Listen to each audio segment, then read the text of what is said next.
بسم اللہ الرحمن الرحیم۔ السلام علیکم ورحمۃ اللہ وبرکاتہ۔ سیدنا عبداللہ بن عباس رضی اللہ تعالیٰ عنہ کی تفسیر کے حوالے سے چند باتیں ملاحظہ کر لیجئے۔ اللہ نے قرآن مجید میں فرمایا مثلهم كمثل الذي استوقد نارا فلما اضاءت ما حوله ذهب الله بنورهم وتركهم في ظلمات لا يبصرون صم بكم عمي فهم لا يرجعون او كصيب من السماء فيه ظلمات ورعد وبرق يجعلون اصابعهم في آذانهم من الصواعق حذر الموت والله محيط بالكافرين يكاد البرق يخطف أبصارهم كلما أضاء لهم مشوا فيه وإذا أظلم عليهم قاموا ولو شاء الله لذهب بسمعهم وأبصارهم إن الله على كل شيء قدير۔ سورہ بقرہ آیت نمبر 17-20۔ ان کی مثال ایسی ہے جیسے ایک شخص نے آگ روشن کی، جب اس نے سارے ماحول کو روشن کر دیا تو اللہ نے ان کا نور بصارت سلب کر لیا اور انہیں اس حال میں چھوڑ دیا کہ اندھیروں میں انہیں کچھ نظر نہیں آیا۔ بہرے، گونگے اور اندھے ہیں کچھ، اور اب یہ دوبارہ نہیں لوٹیں گے۔ یا پھر ان کی مثال ایسے سمجھیے کہ آسمان سے زور کی بارش ہو رہی ہے اور اس کے ساتھ اندھیری گھٹا اور کڑک اور چمک بھی ہے۔ یہ بجلی کی کڑک سن کر اپنی جانوں کے خوف سے کانوں میں اپنی انگلیاں ٹھونس لیتے ہیں اور ان منکرین حق کو ہر طرف سے گھیرے میں لیے ہوئے ہے۔ چمک سے ان کی حالت یہ ہو رہی ہے کہ گویا بجلی ان کی بصارت اچک کر لے جائے گی۔ جب ذرا کچھ روشنی انہیں محسوس ہوتی ہے تو اس میں کچھ چلتے ہیں، اور جب ان پر اندھیرا چھا جاتا ہے تو کھڑے ہو جاتے ہیں۔ اللہ چاہتا تو اس کی سماعت و بصارت بالکل ہی سلب کر لیتا۔ یقیناً اللہ تبارک و تعالی ہر چیز پر قادر ہے۔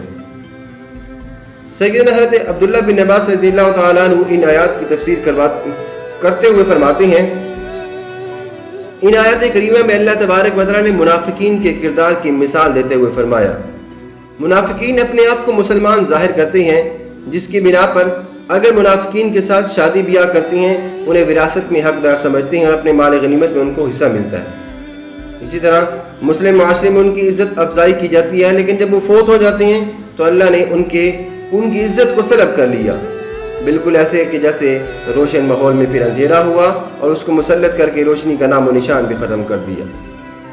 اللہ تبارک و تعالیٰ نے منافقین کو عذاب میں مبتلا کر دیا۔ سم بکم عمی کا مطلب یہ ہے کہ منافقین بہرے ہیں، اس لیے وہ ہدایت کی باتیں سنتے نہیں ہیں، گویا گونگے ہیں، بہرے ہیں، ان کی زبانوں پر حق و ہدایت کی باتیں آتی ہی نہیں ہیں۔ منافقین کی صورتحال تو یہ ہے کہ جب انہیں اسلامی معاشرے میں سکھ اور چین نصیب ہوتا ہے تو وہ ہر طرح مطمئن دکھائی دیتے ہیں، اور جو ہی مسلم معاشرے میں رہتے ہوئے انہیں کسی تکلیف کا سامنا کرنا پڑتا ہے تو انہیں جان کے لالے پڑ جاتے ہیں اور وہ اپنے آپ کو کافر ظاہر کرنے کو ترجیح دیتے ہیں۔ والجان خلقناہ من قبل من نار السموم، سورۃ الحجر۔ اور جنوں کو اس سے پہلے آگ سے پیدا کیا گیا، سخت حرارت والی چیز سے۔ سیدنا حضرت عبداللہ بن عباس رضی اللہ تعالیٰ عنہ السموم کے بارے میں فرماتے ہیں کہ السموم اس گرم لو کو کہتے ہیں جو جلا کر بھسم کر دے۔ السموم کا دوسرا مفہوم یہ بیان فرماتے ہیں کہ جس میں لپٹی ہوئی خوفناک آوازیں ہوں گی، یہ آگ آسمان اور حجاب کے درمیان ہوگی۔ جب اللہ کا حکم ہوگا تو یہ آگ پردے کو پھاڑ دے گی اور اس کے ہولناک دھماکے کی آوازیں سنائی دے گی۔ تیسری آیت مبارکہ ملاحظہ کیجیے، للذین لا یؤمنون بالآخرۃ مثل السوء وللہ المثل الاعلی وهو العزیز الحکیم، سورۃ النحل آیت نمبر 16۔ آیت نمبر 60۔ ان لوگوں کے لیے جو آخرت پر ایمان نہیں رہتے بری مثال ہے، اور اللہ کے لیے سب سے اعلیٰ مثال ہے اور وہ غالب و حکمت والا ہے۔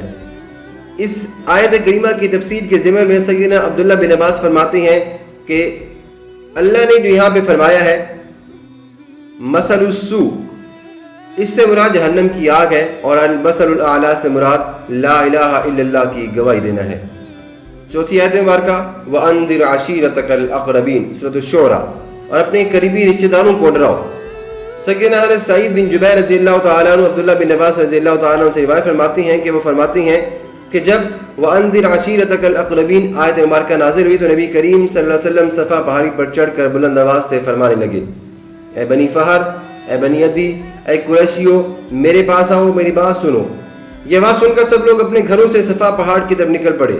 جو کسی وجہ سے وہاں جانے کے قابل نہ تھا اس نے اپنے کسی نمائندے کو وہاں پہ بھیج دیا تاکہ اسے معلوم ہو سکے کہ صفا پہاڑی کے پاس لوگوں کو کیوں بلایا جا رہا ہے، وہاں آج کون سی انوکھی بات ہونے والی ہے۔